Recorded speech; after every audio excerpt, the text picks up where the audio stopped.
നമസ്കാരം, VCV ന്യൂസിലേക്ക് സ്വാഗതം. ഞാൻ VC മനോജ്. ആദ്യം പ്രധാന വാർത്തകൾ.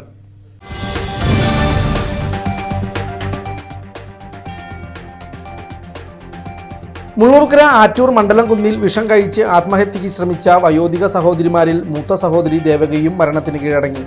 വെള്ളിയാഴ്ച മരിച്ച ഇളയ സഹോദരി സരോജിനിയുടെ സംസ്കാരം പൂർത്തിയായതിന് തൊട്ടുപിന്നാലെ ശനിയാഴ്ച വൈകിട്ടോടെ തൃശൂർ മെഡിക്കൽ കോളേജ് ആശുപത്രിയിൽ വെച്ചായിരുന്നു ദേവകിയുടെ അന്ത്യം. സംഭവത്തിൽ രണ്ടാമത്തെ സഹോദരി ജാനകി ഇപ്പോഴും അതീവ ഗുരുതരാവസ്ഥയിൽ ചികിത്സയിൽ തുടരുകയാണ്.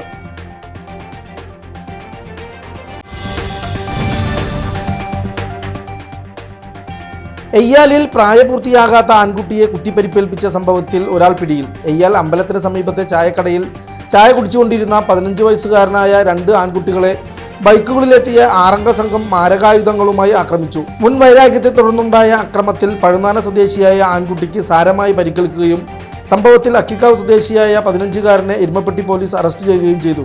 എരുമപ്പെട്ടി പോലീസ് ഇൻസ്പെക്ടർ അനീഷ് കുമാറിന്റെ നേതൃത്വത്തിൽ ഫോറൻസിക് വിഭാഗം സ്ഥലത്തെത്തി തെളിവെടുപ്പ് നടത്തി.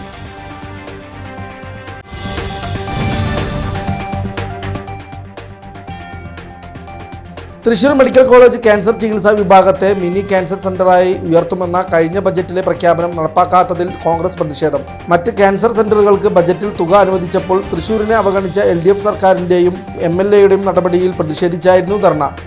ആയിരക്കണക്കിന് രോഗികൾക്ക് ആശ്രയമായ സ്ഥാപനത്തെ അവഗണിക്കുന്നത് പ്രതിഷേധാർഹമാണെന്ന് ധർണ ഉദ്ഘാടനം ചെയ്ത KPCC സെക്രട്ടറി രാജേന്ദ്രൻ അരങ്ങത്ത് പറഞ്ഞു.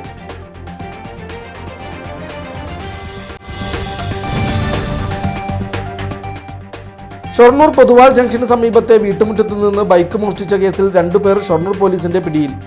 ബൈക്ക് മോഷ്ടിച്ച തിരൂർ സ്വദേശി മുഹമ്മദ് ഷാമിൽ, മോഷ്ടിച്ച വാഹനം വാങ്ങിയ മലപ്പുറം സ്വദേശി ഫയാസ് എന്നിവരാണ് പിടിയിലായത്.